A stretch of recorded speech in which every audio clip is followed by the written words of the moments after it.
Fora da política não há salvação. Um canal e podcast para discutir política. Produzido por mim, o cientista político Cláudio Couto.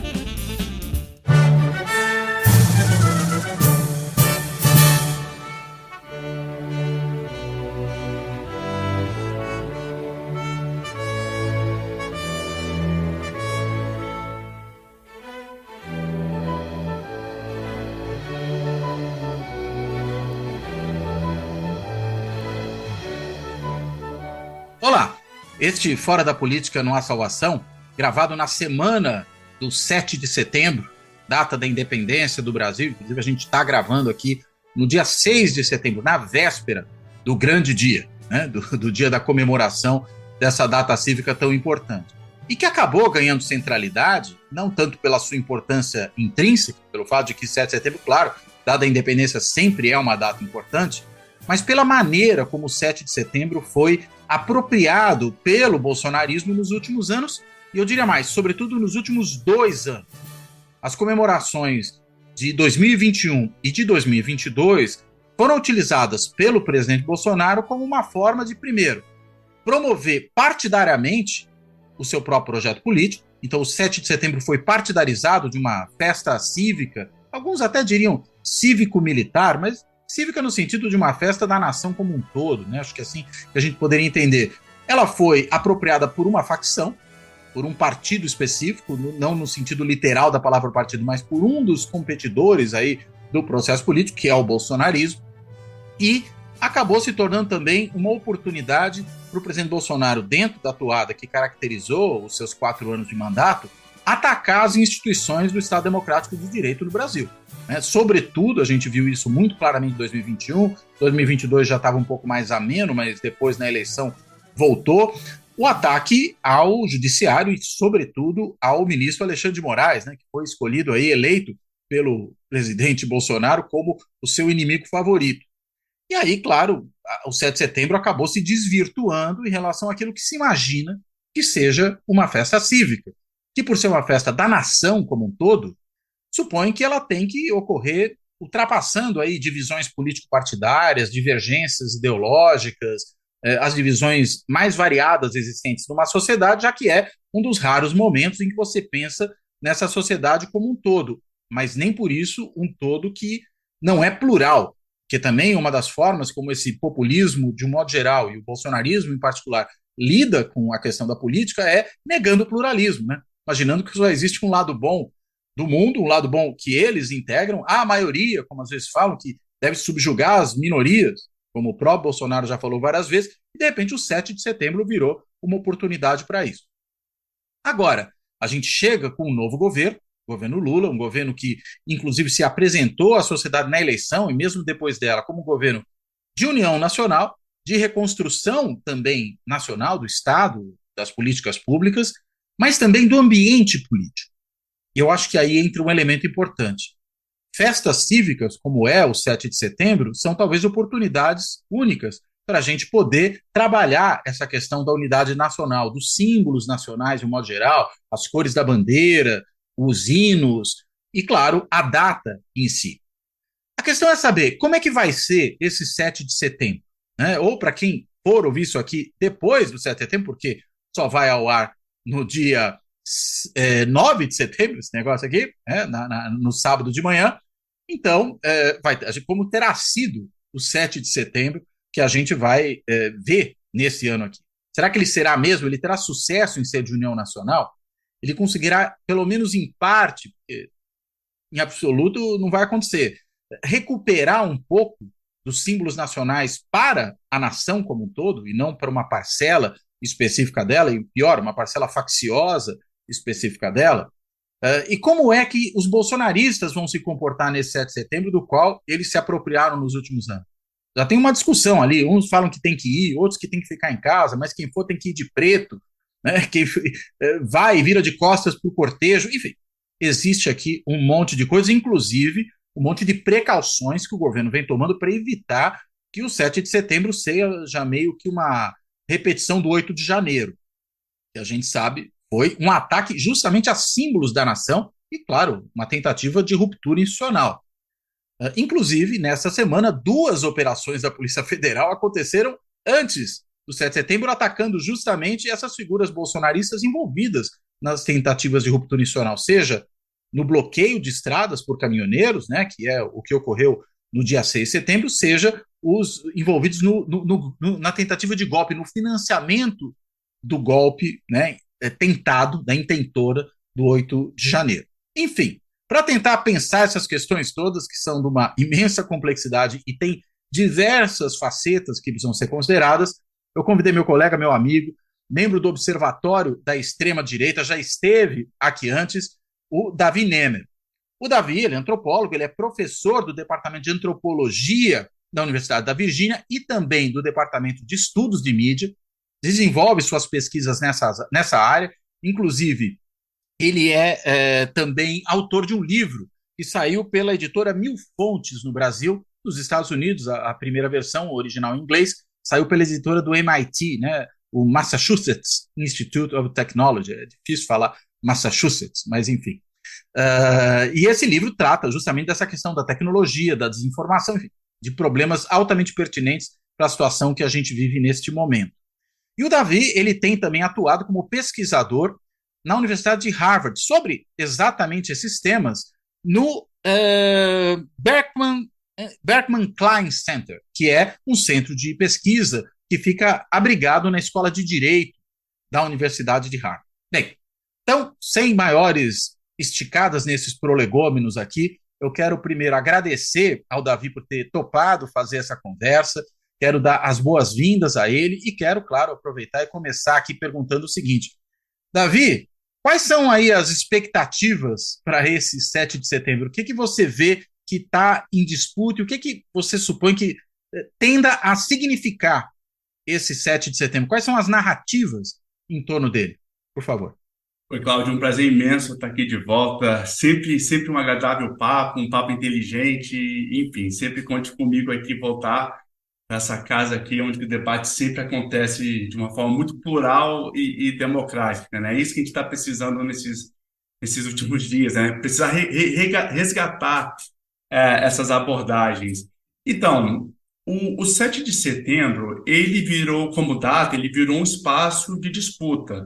O brasileiro, de uma forma geral, nunca prestou muita atenção nessa data, né? A não ser na escola, que a gente vestia verde e amarelo, aprendia o hino, questões cívicas que têm o seu valor, enfim, mas o brasileiro em comum aproveitava muito esse feriado para ir para a praia, para curtir a família, enfim. Como você bem disse, nos últimos 4 anos, né, do governo Bolsonaro, isso foi ressignificado como uma forma de reacender um patriotismo pintado, né, de nacionalismo, em que tentava despertar nas pessoas o que de fato significava ser um patriota, né, ou no nosso ver, com restícios ali de nacionalismo. É muito interessante porque o brasileiro em comum, a gente não entende muito bem o que foi o 7 de setembro, até mesmo nas escolas, né? A gente tem entendimento que Dom Pedro foi à margem dos Ipirangas num cavalo, e não foi em cima de um burro. Ele estava voltando, na verdade, de se encontrar ali, supostamente, com a sua amante, a Domitila de Castro, que era a Marquesa de Santos. Então, assim, para os patriotas... E pelo que consta, inclusive, num momento de um certo revertério intestinal, né? Exatamente. Então, dentro desse pensamento, desse imaginário de um patriota que segue uma suposta família tradicional, isso aí já cai por terra, né? Essa data tão simbólica. Então, assim, é uma data um tanto quanto mística nesse sentido, em que merece de vários desdobramentos e de entendimentos. Dentro desse entendimento, nesses últimos 4 anos, como a gente falou, ele virou o símbolo do nacionalismo, ou seja, você vai para a rua porque você vai celebrar a questão de ser brasileiro, né? E a mensagem que tem no 7 de setembro não é muito essa de que a gente se separou de Portugal, que finalmente viramos uma nação independente, até porque a história deixa muito claro que não foi bem assim, né? Mas dentro desses grupos bolsonaristas, e aí que eu foco aqui mais na minha pesquisa, que eu foco nas redes sociais, como um espaço de se entender o brasileiro comum, principalmente que no Brasil, que é um país gigantesco, é muito difícil chegar no chamado Brasil profundo, e as redes realmente proporcionam um espaço para chegar até esse entendimento.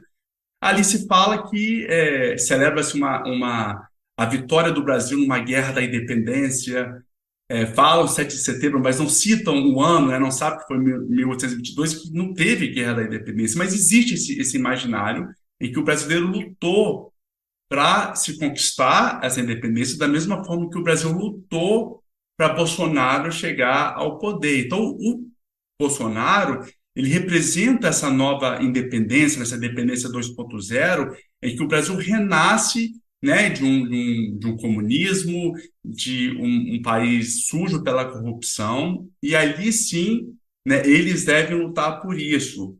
E o entendimento também do 7 de setembro por eles é que os valores ali inseridos não são os valores da independência, é sim os valores militar, né? Que eles sempre, vamos dizer assim, eles sempre se identificam, né? Que a forma do pensar militar é a forma em que o Brasil deveria seguir, né? Porque o militar lutou supostamente contra o comunismo, livrou o comunismo em 1964. Então é preciso trazer essa importância do militar para livrar o Brasil novamente desse comunismo que vive rondando. É interessante que os militares eles acreditam que é preciso tê-los presentes nas ruas para justamente proteger o Brasil de uma suposta invasão. E essa invasão não seria essa invasão física, né, por terra ou por ar, enfim, mas sim dessa invasão ideológica, que é a invasão, literalmente, do pensar comunismo.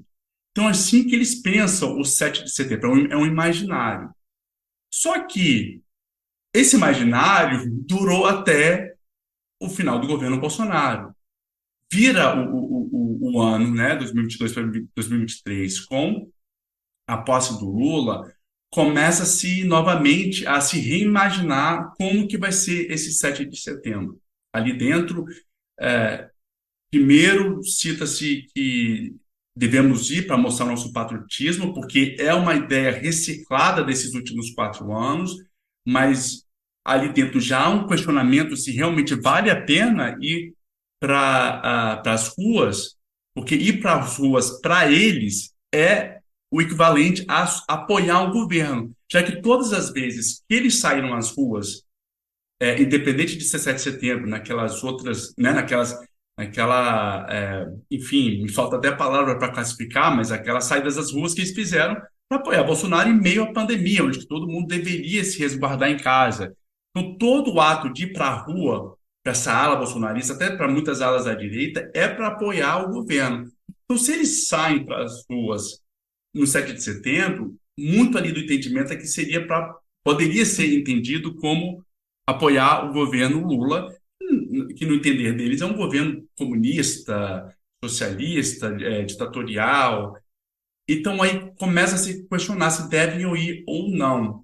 Então há É uma porque, desculpa, só pontuar uma coisa, porque tem essa ideia do 7 de setembro como uma festa partidária, né?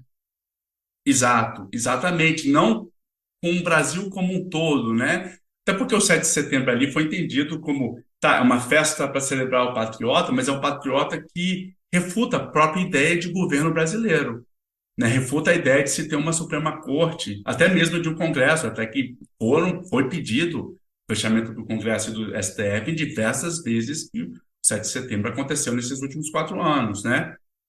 E aí nesse conflito, hoje, a grande mensagem que se tem dentro, né, dos bolsonaristas é de não ir, porque ao ir, eles entendem que vão fazer número nas ruas e que esse número de pessoas, nas ruas pode dar o entendimento que o 7 de setembro foi uma grande conquista, né, do governo.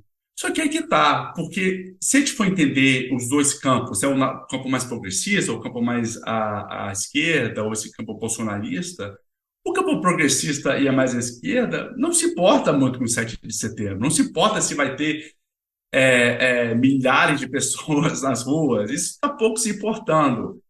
E para eles isso é muito importante. Então tem essa divisão e disputa dentro do próprio campo da direita, né, e bolsonarista, se eles devem ir ou não. Muito se fala, né, que patriota não apoia o governo comunista, que patriota de verdade não demonstra qualquer tipo de satisfação a esse tipo de governo, mas ao mesmo tempo não querem deixar que a esquerda, o progressista, ocupe essa data como um espaço de disputa, né, a favor dele. Só que eles também não sabem, como eu falei, o outro lado não quer saber também muito de celebrar essa data, quer mais celebrar o feriado, que no meu entendimento acho que é a melhor forma de celebrar o 7 de setembro, com a família, com os amigos, e também, como você falou, Carlos, você falou muito bem, mas não refutar toda essa ideia de 7 de setembro. Acho que vale a pena a gente entender o que significa, né, o Brasil, o que significa ser o brasileiro.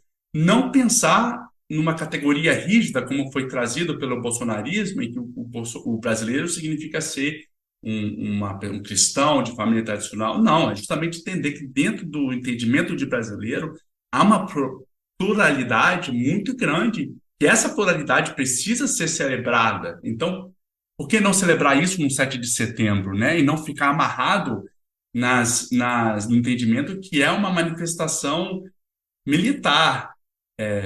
Para esse ano foram mobilizados 17 mil militares, né? Eu, no meu entendimento, acho que isso é muito, acho que não precisa. Acho que a gente precisa desassociar o entendimento de 7 de setembro como uma celebração militar, até porque desde a sua origem não foi nada disso, né? E foram mobilizados, desculpa, só para entender uma coisa, para as paradas ou para a segurança?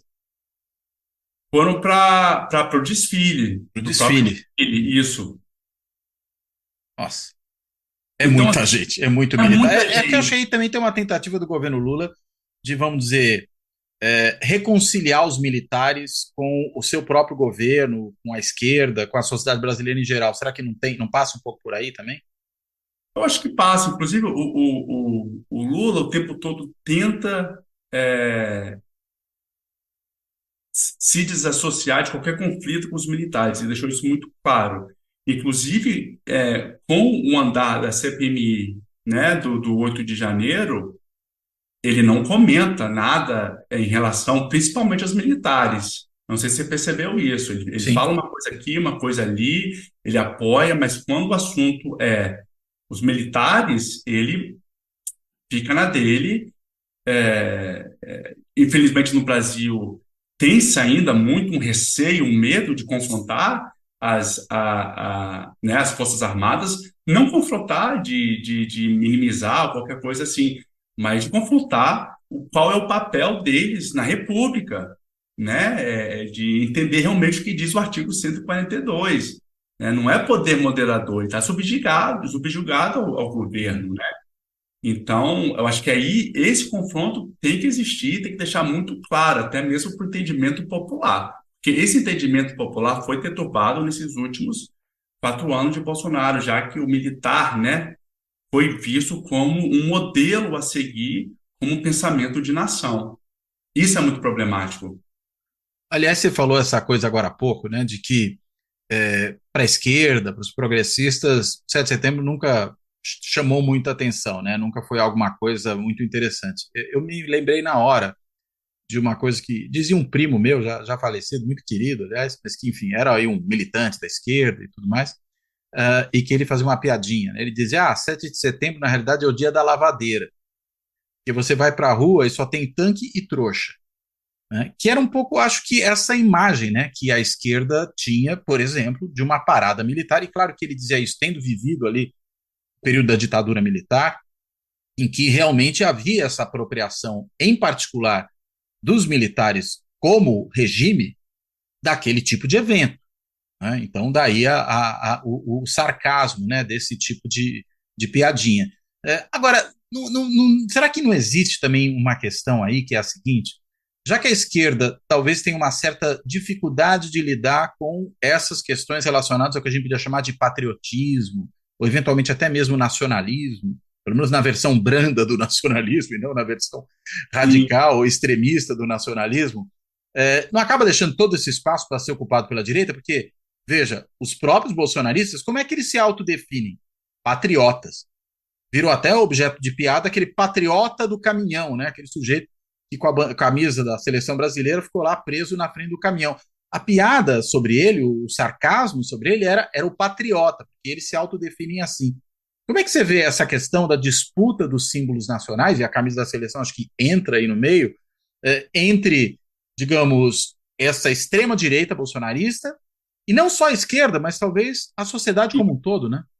Sim, essa é uma excelente indagação, porque isso veio muito à tona, né, principalmente nos 4 anos de Bolsonaro, de que né, sequestraram os símbolos nacionais, os símbolos patriotas, né, e é preciso reconquistá-los. É claro que o verde e amarelo, né, a gente já entende que não veio da Amazônia, do ouro brasileiro, não, foi ali do casamento, né, Bragança, enfim, e que, né, as cores das casas, enfim, mas é a cor do Brasil hoje, né? O interessante, Cláudia, é que é o seguinte, o nome Brasil, ele vem do nome Brasa, né? Que era a cor do pau-brasil. E qual é a cor da brasa e do pau-brasil? É vermelho.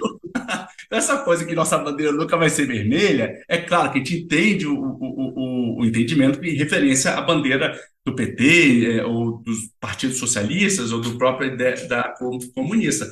Mas se tem uma cor que remete ao nome Brasil, é a cor vermelha. Enfim, Brasil é vermelho no próprio nome, né? no próprio nome. Não vamos entrar nesse questão Mas aqui é muito, não. engraçado lembrar disso.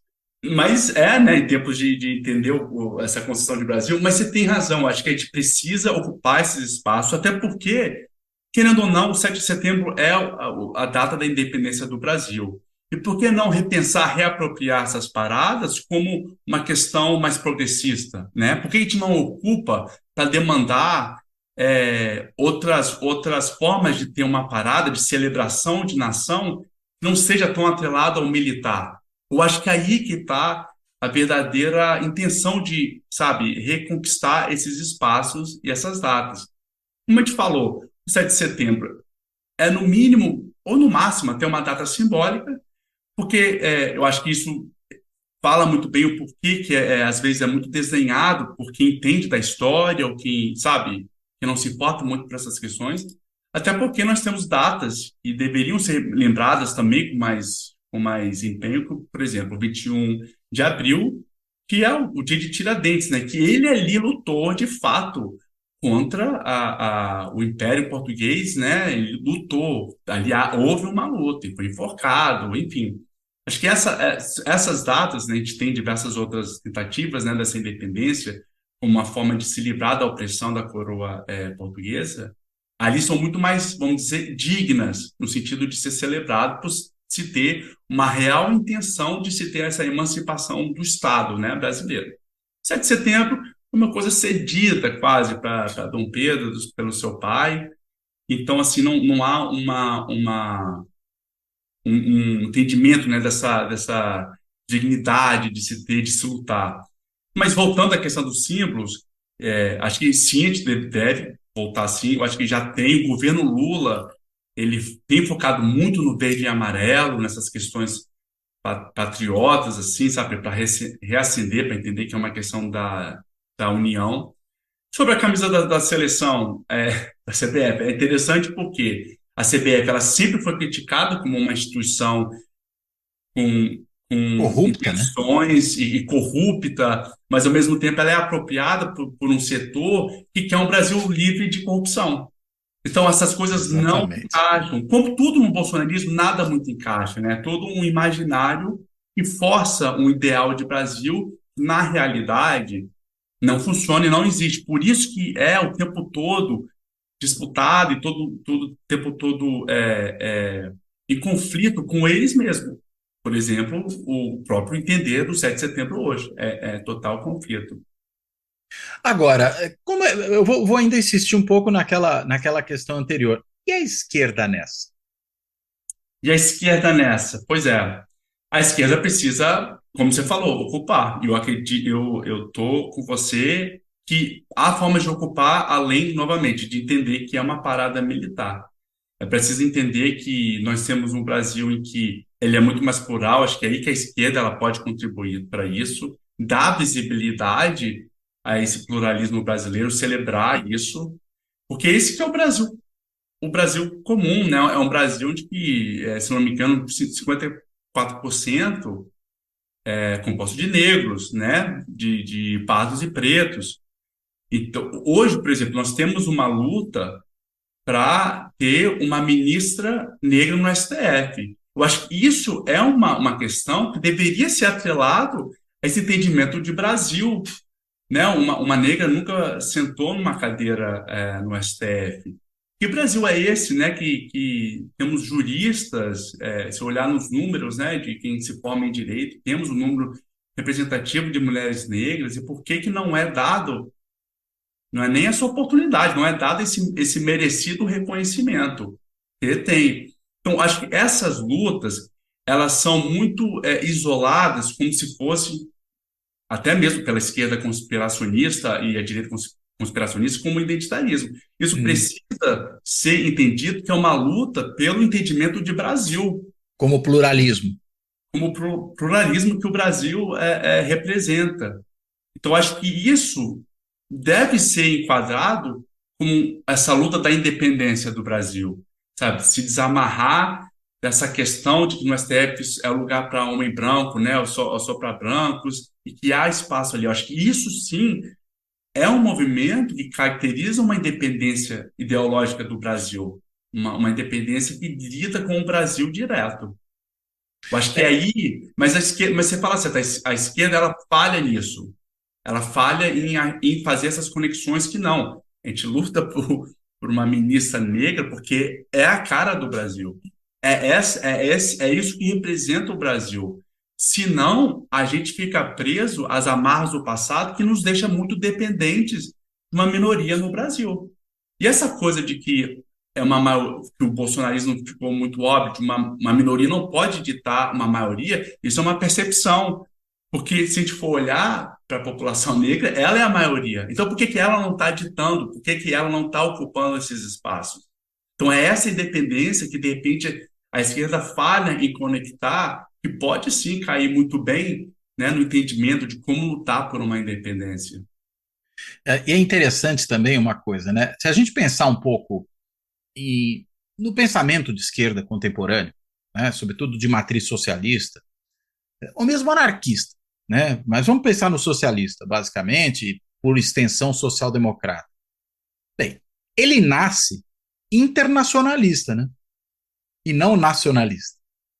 Por exemplo, né, uma das grandes disputas no interior da esquerda históricas, eu acho que é aquela disputa que ocorre no Partido Social Democrata Alemão, ali às vésperas da Primeira Guerra Mundial, quando se votam os créditos de guerra no parlamento alemão, e o Partido Social Democrata, partido da esquerda, naquele momento, ele racha, porque você tinha um setor que resolveu falar, não, a gente precisa apoiar a nação na guerra. E os outros falaram, mas que nação? Não é a nação que conta. O que conta é a união do proletariado internacionalmente distribuído, né? Ou seja, a unidade, proletários de todos os países unidos, né? E proletários de todos os países. E não do nosso país. Quer dizer, o operário brasileiro vai brigar com o operário argentino, o operário alemão naquele contexto, né? Vai entrar em guerra com o operário francês. Isso não fazia sentido dentro daquela lógica.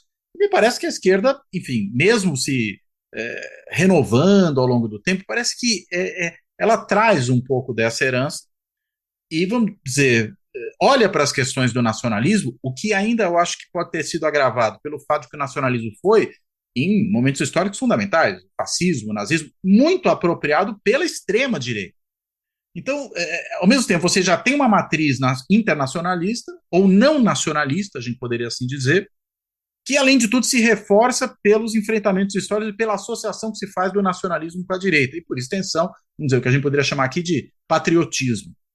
A questão é, quando você pensa na nação como um uno plural, né, parece até o que está lá nas moedas americanas, né, de pluribus unum, né, que você tem essa ideia da unidade na pluralidade, você pensa nisso, e aí essa representatividade dos diversos setores da sociedade brasileira, por exemplo, na Suprema Corte, faz sentido nisso? Ou seja, a nação está espelhada dentro desses órgãos.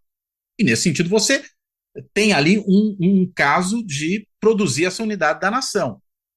E a esquerda, engraçado, briga por isso, por essa representatividade, mas parece que não enxerga nisso exatamente um instrumento dessa construção de um todo plural, tem dificuldade de entrar Tem, nisso, né? tem muita dificuldade. E, por exemplo, na própria esquerda mesmo, ah, tem essa refuta, né, de se ter, por exemplo, uma ministra negra, como a gente falou aqui, que eles falam muito, né, que não se deve olhar a cor. Então, a gente tem muito uma esquerda Parece um retrógrada. discurso da direita, né? Não se deve olhar a cor.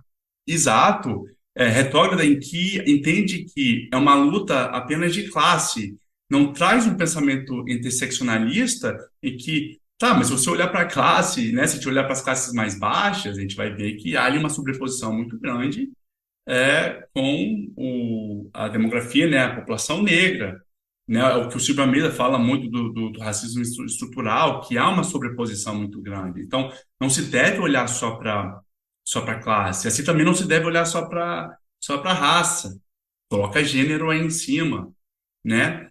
Então, e hoje, quando eu falei da esquerda conspiracionista, eu estava até comentando com os colegas, né, do observatório, que hoje você manifestar apoio para uma ministra negra, você é vista pela esquerda conspiracionista como imperialista, porque essa coisa do identitarismo Ah, importado dos Estados Unidos. é coisa do império, né, do imperialista, que não faz o menor sentido. Novamente, a gente já citou aqui a demografia, né, e, enfim, então, assim, não, e a gente tende a colocar, até mesmo a direita, mas principalmente a esquerda, como esse monolítico epistemológico, e não é. Ela é muito mais combativa entre si do que uniforme nos seus pedidos, né? Se eu olhar nas redes, tem gente aí que a gente pensava que era muito sensato, advogando contra né, se focar no entendimento de mulher negra no STF. E se a gente olhar realmente, né, e aí você tem a esquerda conspiracionista que te chama de identitarista por causa que você segue um pensamento imperialista, e a direita te chama, né, de comunista, porque identitarismo é coisa de comunista, mas aí você está no meio, você é o quê, né? O É apoio Biden, dos dois lados. pois é, e o Biden, que é um centrista liberal, ele, na sua primeira oportunidade, nomeou a Ketanji Brown Jackson como a primeira mulher negra, né, na Suprema Corte. E ela foi aceita e está lá, está arrebentando, está segurando muita coisa nessa Suprema Corte que é extremamente conservadora e que já revogou diversas questões, como o Roe versus Wade, que é, né, o direito ao acesso a questões de direitos reprodutivos, ao aborto, removeu questões de direitos de ação afirmativa. Então, há, por exemplo, hoje um grande medo de um retrocesso nas questões das liberdades LGBTs, por exemplo, né? Que hoje no Brasil a gente tem uma discussão muito intensa e muito frustrante no Congresso sobre essa lei do casamento, né? Da união das pessoas do mesmo sexo. E há ainda um esforço muito grande para que isso seja ilegal no Brasil, vamos dizer assim, não reconhecido pelo Estado, né? É um Estado laico e todos os argumentos é sobre questões religiosas, e isso não faz sentido. Mas é uma disputa, meu amigo, é uma disputa em que, assim, como a Dilma falou, todo mundo vai se você está pelo consenso, todo mundo vai perder nesse consenso, né? Fica difícil às vezes. A gente lutou tanto para chegar até aqui, e quando a Pois é. gente acha que o negócio está rodando, há um entendimento sobre essas questões de inclusão, de diversidade, da importância dessas questões, né, de ter isso. A luta continua. Tem uma questão que eu não citei, Cláudio, sobre esses grupos bolsonaristas, né? Você vê Uhum. muito esse pedido para não ir, né? E isso, por mais que a gente possa falar com certo humor, com certo, enfim, com um certo Sarcasmo mesmo, né? sarcasmo, né, desse desentendimento deles, uma coisa me preocupa. Por quê? E isso não é sendo conspiracionista e não ser muito preocupado, porque alguns ataques bolsonaristas que não fizeram parte, vamos dizer assim, da maior parte da imprensa, foi o ataque às infraestruturas, né? Já teve bolsonarista atacando torre Transmissão. elétrica, a rede elétrica, né? Aeroportos, tudo isso. E nesse entendimento de que o Bolsonaro, desculpa, o bolsonarista, o patriota não vai, isso me ocorre com um certo receio, porque querem passar uma ideia de que eles não vão estar presentes lá, para que numa decorrente acontecimento aí que possa acontecer, não foram eles, porque eles não estavam É. presentes, né? Não estavam ali na presença do 7 de setembro.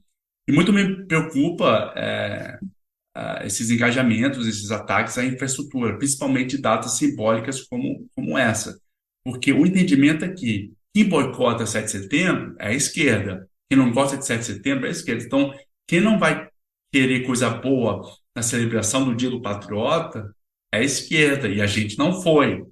Então, pelo menos para quem acompanha esses grupos há muito tempo, eu tenho esse receio Isso muito. você está falando, inclusive, acompanhando esse subterrâneo das redes aí. Exato, exato. Não vi nada que fale especificamente sobre ataques, mas, por exemplo, no 8 de janeiro, por mais que tivesse tido um convite aberto para a chamada Festa da Festa da Selma. Selma, né, a Festa da Selva, muitos ali falaram que não eram eles. A gente não estava lá, não tinha motivo, eram todos infiltrados. Então, esse discurso do infiltrado, esse discurso sobre ataque às infraestruturas, que são planejados em grupos fechados, isso me preocupa um pouco. Então, assim, não é para se desesperar, mas é para prestar atenção, porque o 8 de janeiro aconteceu porque não prestaram atenção, né? Ou então deliberadamente não quiseram prestar atenção, vamos dizer assim. Uhum. Então, é para a inteligência brasileira, para a ABIN fazer alguma coisa, é para a Polícia Federal ficar atenta, porque esse discurso de que não vou porque patriota não apoia o comunista, para mim não cola muito. Para mim, acho que pode ter algo aí sendo planejado para que logo eles usem isso como um trunfo que eles não estavam presentes. E a gente tem visto aí no noticiário que, pelo jeito, as organizações, né, a Agência Brasileira de Inteligência, tem atuado justamente nessa precaução, né? Porque há um receio grande do que possa acontecer. Acho que muita gente está pensando em termos de 8 de janeiro, ou seja, vamos dizer, bolsonaristas que fossem as manifestações e que resolvessem sair num quebra-quebra, mas você pode ter ações de outra natureza também.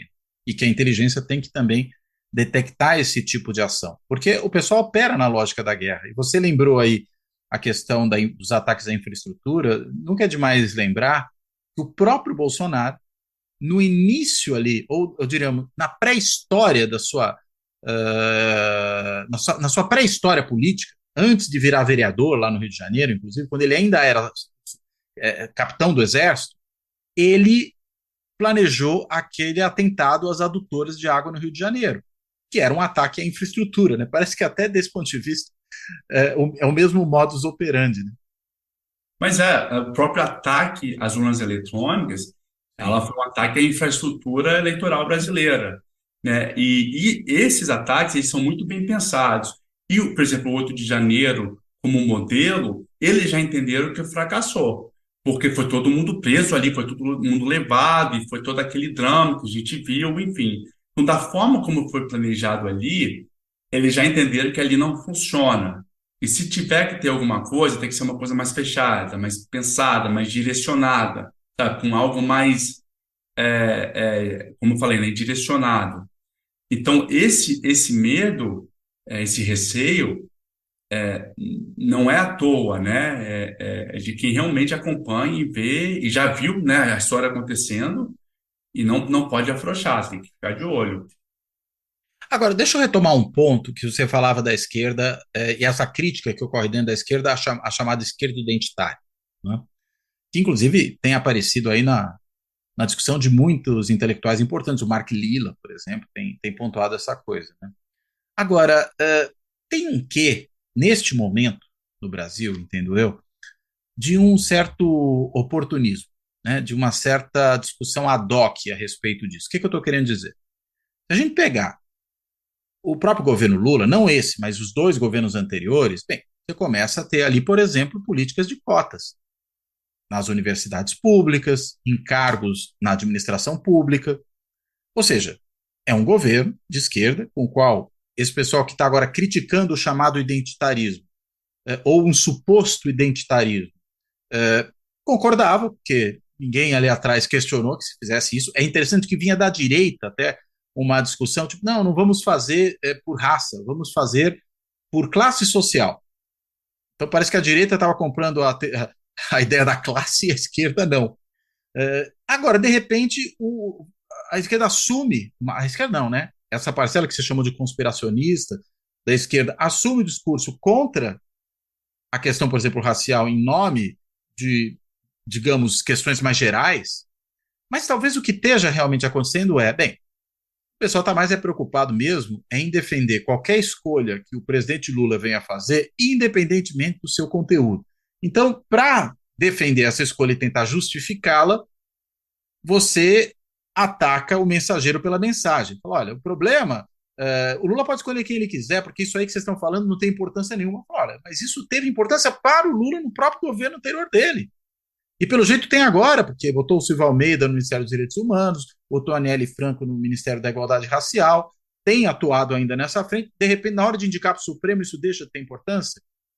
Me parece que esse debate está muito contaminado por essa tentativa circunstancial de justificar qualquer adesão do presidente como uma decisão inatacável e aí, digamos, minimizar o problema que a crítica aponta.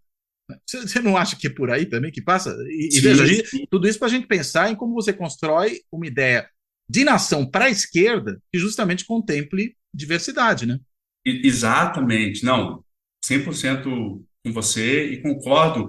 E muitos dizem, né, que a crítica ao Lula, independente de qual for, eles já trazem que é o renascer de 2013, como se 2013 foi o ovo da serpente que lançou, que elegeu o Bolsonaro, que tirou a Dilma. Esse é mais ou menos o pensar. Então, não cabe criticar o Lula, porque ao abrir o espaço para criticar o Lula, se abre espaço para a extrema-direita crescer. Um novo 2013.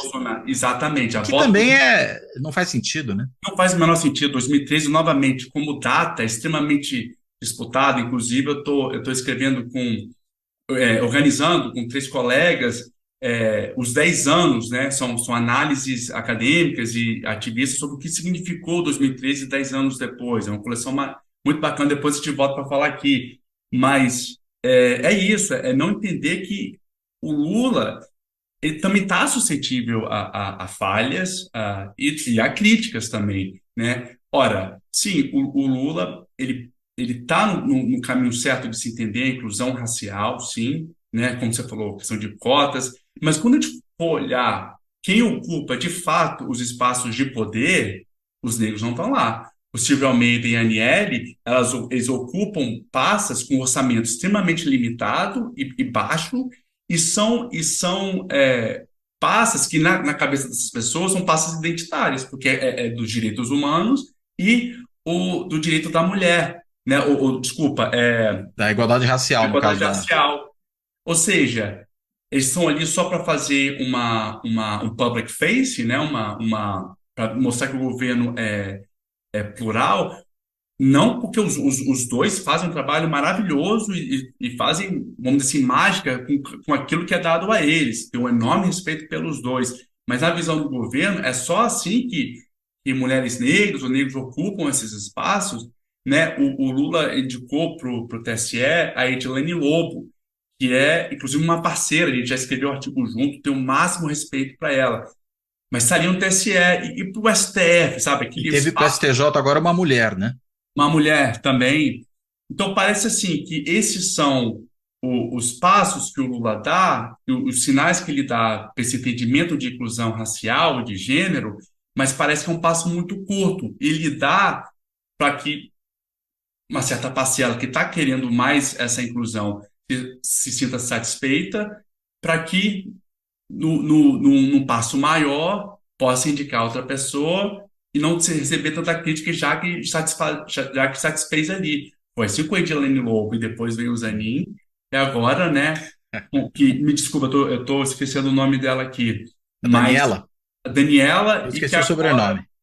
e que agora muito se fala que vai ser um homem branco, né?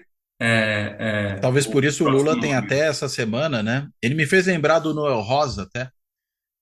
Meu Deus do céu, quem é você? Não, quem é você que não sabe o que diz? Meu Deus do céu, que palpite infeliz, né? Quando ele veio Exato. com essa conversa de que os votos dos ministros supremos tinham que ser secretos, né? Sim. Ou E, seja, está tentando tirar, vamos dizer, de novo, né? Resolver o problema, tirando, na realidade, o que não é a causa do problema da situação, né? e assim, Cláudio, tentando entender, né, nosso espaço aqui de privilégio, é claro que a gente fica frustrado, a gente quer uma ministra negra, mas imagina as organizações, os movimentos negros que compram, por exemplo, compraram a candidatura de Lula para colocar lá, ou entender que, né, o Lula vai ter essa abertura, vai ter esse entendimento, mas chegando lá, não tem essa abertura completa, uma abertura, né, ali mediana. No segundo escalão, né? Imagina a frustração, sabe, deles. Novamente, são 53, 54% da população que, novamente, não era para estar na margem, era para estar ocupando todos os espaços, né? Infelizmente, é difícil até entender por que acontece esse freio, né? E é um freio deliberado, não é um freio que acontece, não é isso. Agora, discutir tudo isso, vamos fazer o caminho de volta agora, né? Será que esse será o primeiro 7 de setembro de uma retomada de um mínimo de normalidade no 7 de setembro? Estou dizendo isso por quê, né? Porque me parece que, sem entrar em outras considerações, né? Se o governo é bom, se é ruim, esqueça isso. O fato é, voltamos a ter, a partir da eleição de 2022, um governo normal. Depois, há governos normais bem-sucedidos, mal-sucedidos, é outra história. Mas é normal o governo, não é mais um governo que é um governo anormal no sentido de que opera no sentido oposto do que se espera que um governo faça, inclusive destruindo estruturas institucionais, políticas públicas e coisas do tipo, né, entrando em conflito com toda a estrutura institucional do Estado Democrático de Direito, com os países que são países com os quais o Brasil mantém relações, etc. e tal. Agora, será que também as datas cívicas voltarão a ser normais? Porque essa é uma tentativa, né? Se é que um dia elas foram, né? Talvez elas tenham piorado até nos últimos 4 anos, mas imagino que faça todo sentido, dentro desse processo de reconstrução da normalidade, você ter também uma reconstrução da possibilidade de que os vários símbolos nacionais, retomando aquela conversa também do começo, sejam tratados com normalidade. E me parece que o caminho não é nada fácil aí, né?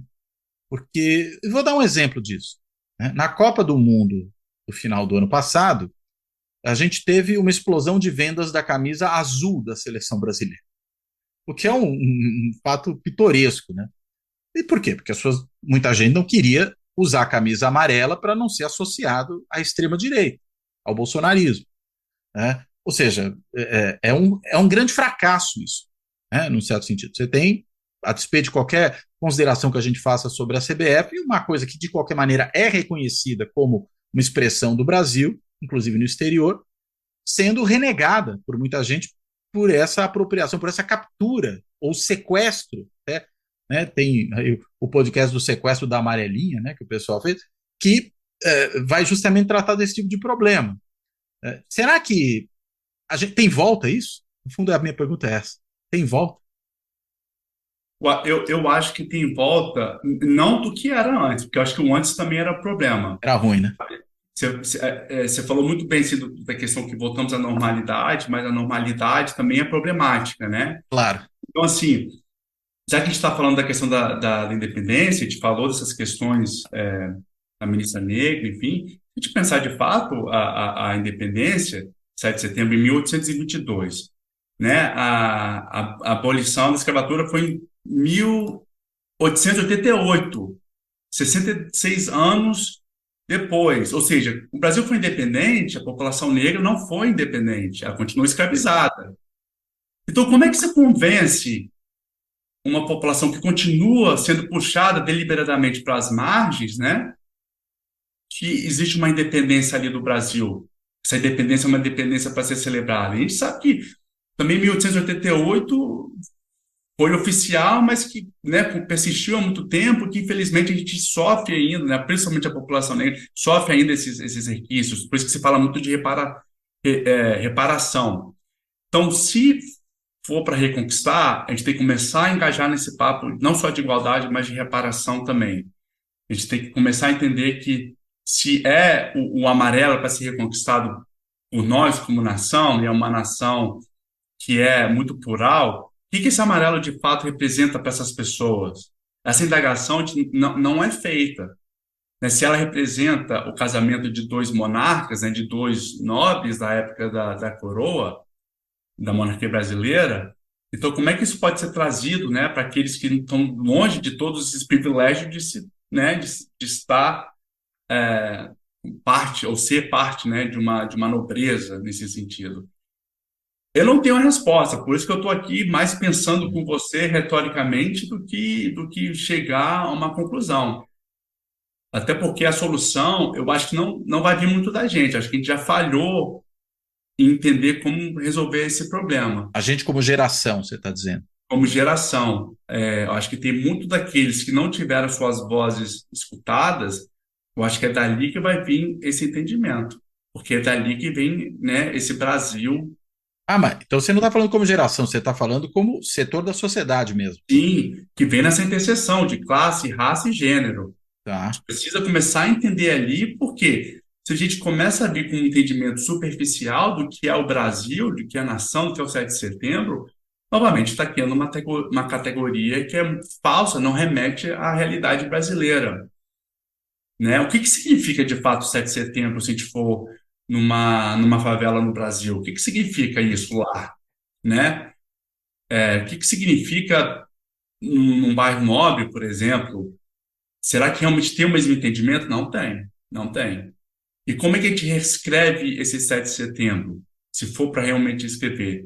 Por exemplo, aqui nos Estados Unidos, né, tem a celebração do Dia de Columbus, né, quando ele chegou à América. 4 de julho, não? Não, não, aí é o dia da independência mesmo. Isso. Você está falando do Hoje Columbus Day, né? é Columbus Day, vou puxar aqui.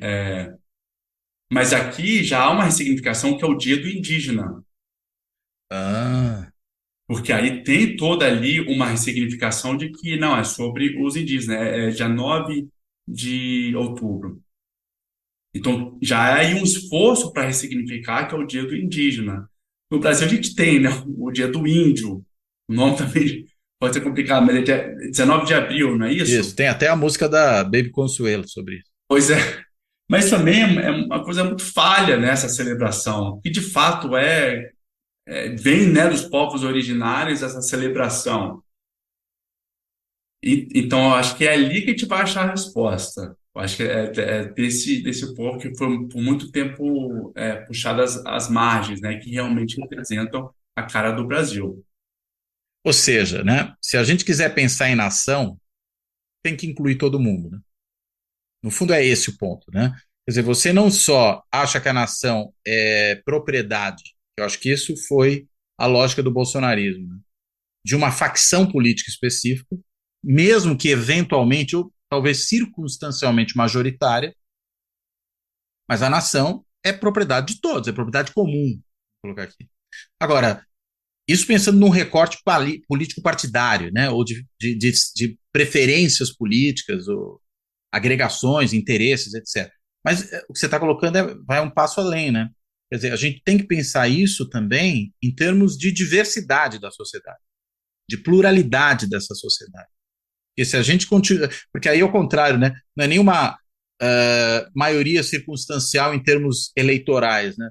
Mas aí passa a ser a nação como propriedade de minorias eternas, estruturalmente minoritárias por conta da distribuição de riqueza e de poder que você vai ter na sociedade, né?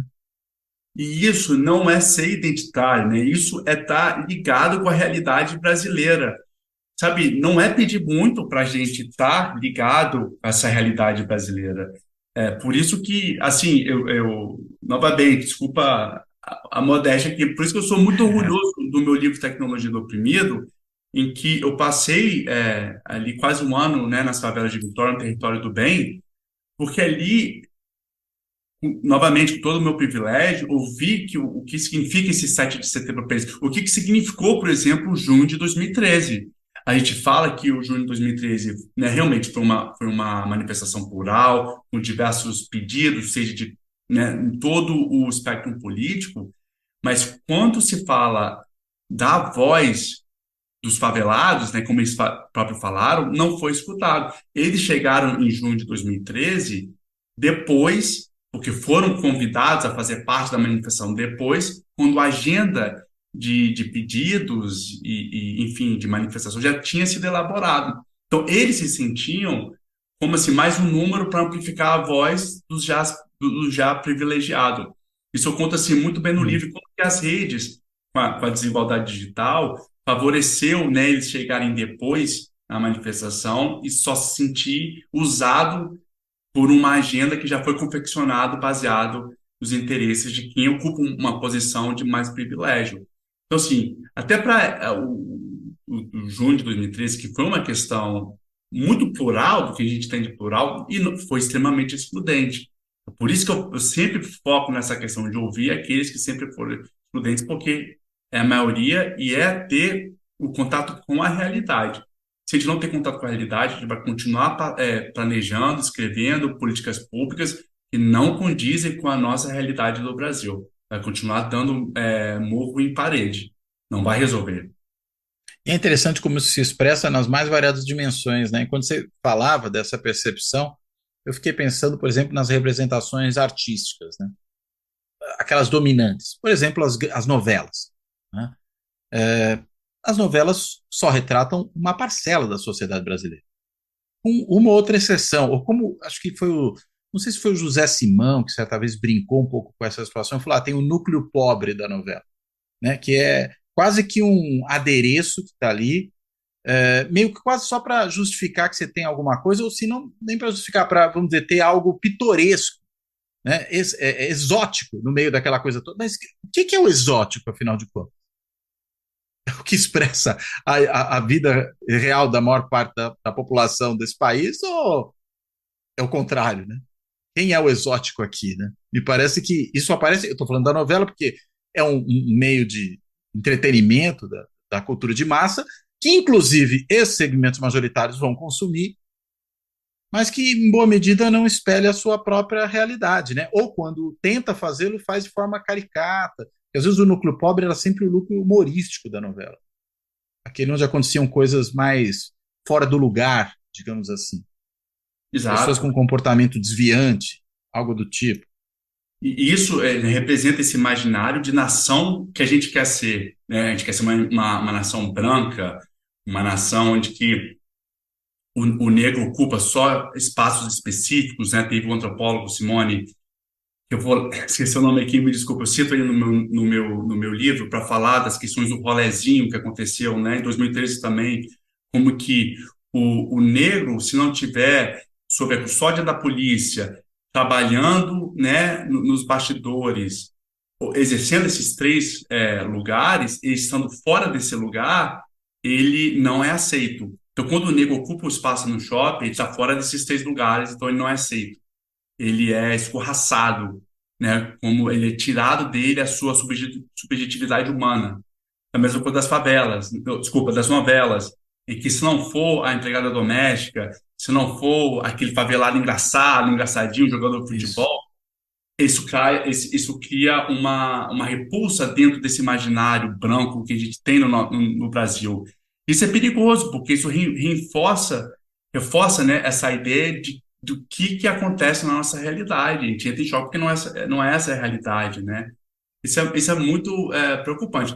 Não Existe é, não é a realidade, mas é o que você espera da obra artística, né? isso, exatamente, exatamente. Muito bem. Mas você ia falar uma coisa, eu interrompi você, perdão. Não, não, eu ia chegar nesse ponto aí, mas você concluiu muito bem. Ah, bom, então eu antecipei o que você ia dizer. Davi, obrigado pelo papo, pela ótima conversa. E foi muito interessante porque a gente terminou chegando num lugar que eu juro pra você que eu não imaginava que a gente ia chegar.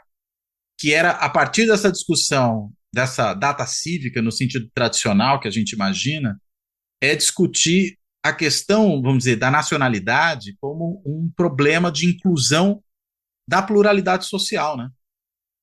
Da Exato. diversidade social e de evitar a marginalização e a exclusão. Aliás, cá entre nós, né? Uma coisa que é importante lembrar agora, 7 de setembro tem sido, historicamente, nos últimos, sei lá quantos anos, são mais de 10 anos ou 20, eu não tenho certeza aqui agora, uma data em que sempre ocorre a Marcha dos Excluídos, né? E que, de certa forma, talvez aponte exatamente para esse problema, né? E a ideia de nação, que nada melhor para celebrar a nação do que o Dia da Independência, não pode ter excluídos, tem que ter incluídos, só incluídos, né? Senão não é nação, é outra coisa. Mas enfim, dito isso, eu te devolvo a palavra para você, se quiser ainda tratar de algum tema, eventualmente até falar em cima do que eu falei agora, mas ou algum tema que você acha que porventura a gente acabou não tratando, é que você possa tratar e também que você possa fazer a sua amarração final, por favor. Não, é isso. Se a gente for, né, entender, se a gente for ter que reescrever o 7 de setembro, a gente tem que reescrever a forma como a gente vê e lida com a nossa sociedade, de forma realista, de forma ali, no chão. O que de fato significa ser um brasileiro, né, ser parte dessa sociedade brasileira que é tão plural. Você falou da questão da Marcha dos Excluídos, né, que tem esse tom. Hoje, o discurso dos excluídos vem dos bolsonaristas. Eles se acham excluídos, né, desse governo que eles falam que é comunista, enfim. Então, novamente, eu acho que a gente fez isso muito bem aqui. Eu achei muito interessante a conversa com você, Cláudio. A conversa com você sempre é muito interessante, vai me deixar aqui pensando por alguns dias. Mas é isso, a gente fez aqui o exercício que a gente tem que fazer como Brasil, como nação, sobre o 7 de setembro como esse espaço de disputa, e entender o porquê que ele não representa o Brasil. Por que é uma data tão, por um lado, tão importante, por estar ligado a questões militares, nacionalistas, e por outro, não, né? A gente já tocou aqui nas questões de política, ideologia política, né? Questão de classe, questão de raça, questão de gênero. Falamos que, né, se foi uma data que foi fundada ali em 1822, foi uma data ainda que negros eram escravizados. Então, que independência é essa, né? Então, a gente precisa muito lutar, novamente, como um espaço a ser conquistado, mas de uma forma de ser reescrita. Voltar ao que era antes é o problema, é parte do problema também. Acho que agora a gente tem uma oportunidade de finalmente, assim, alguns meios de imprensa, até mesmo as redes sociais, acabam dando um pouco mais de espaço a essas vozes que sempre foram excluídas de fato, que são as vozes negras, as vozes femininas. As vozes sempre estiveram presentes, isso que é preciso deixar sempre claro. Eles sempre lutaram, eles sempre tiveram as vozes ali presentes. A questão é que foram sempre silenciados. Hoje há um espaço maior, um pouco maior, não o ideal, um pouco maior. Então é preciso cada vez mais prestar atenção nessas vozes, incluí-las, proporcionar uma infraestrutura para que elas sejam incluídas, porque aí, de fato, sim, a gente vai estar exposto a uma sociedade brasileira que remete a uma realidade, que aí sim eles vão conseguir reescrever o entendimento de nação, o entendimento de Brasil, o entendimento de 7 de setembro. Muito bom. Obrigado, Davi. Como eu Não, falei, a precisava conversa todo foi mundo. boa e foi, insisto, surpreendente. Eu realmente não estava imaginando que a gente fosse chegar nesse ponto, mas acho que ele faz todo sentido, realmente, e acho que o bom da conversa contigo é essa, né? Que a gente descobre coisas que não tinha descoberto antes. Davi, então, quero encerrar aqui agradecendo a você e, claro, como eu sempre faço aqui no fechamento, agradecendo também a todas e a todos que têm acompanhado Fora da Política Não Há Salvação, seja no canal do YouTube, seja no podcast, que está disponível em mais de 20 plataformas, Spotify, Apple Podcasts, Google Podcasts, Castbox, enfim, aquele que a pessoa preferir que for o seu podcast favorito, a sua plataforma de podcast favorito. E, claro, também agradecer a todas e a todos que têm contribuído aqui para o projeto do canal e convidar quem ainda não está nessa turma para que participe dela, né, que possa aí dar algum tipo de contribuição para o projeto aqui seguir em frente, né, seja aquela mais pontual ali no coraçãozinho do canal do YouTube, botão do coraçãozinho do Valeu Demais, que permite uma contribuição pontual. Pode ser também se inscrevendo no canal, e aí não é apenas se inscrevendo no sentido de receber alertas, né? Mas se inscrevendo para se tornar membro do Clube dos Canais, que permite uma contribuição continuada, de forma similar, fazendo no site de financiamento coletivo benfeitoria.com, né? No endereço benfeitoria.com/apoio Fora da Política Não Há Salvação, tudo junto, fazendo ali uma assinatura simbólica aqui do canal. Ou ainda, para quem porventura preferir esse outro meio, fazendo simplesmente um Pix, né? E o Pix do Fora da Política Não Há Salvação é o e-mail de contato do canal, que é contato@foradapolítica-não-há-salvação.info. Repetindo, contato@foradapolítica-não-há-salvação.info, para quem quiser escrever ou para quem quiser fazer uma doação. Bem, então, de tudo isso, eu termino por aqui, reitero meu agradecimento e me despeço do Davi e me despeço de todo mundo. Até a próxima. Tchau.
Fora da política não há salvação.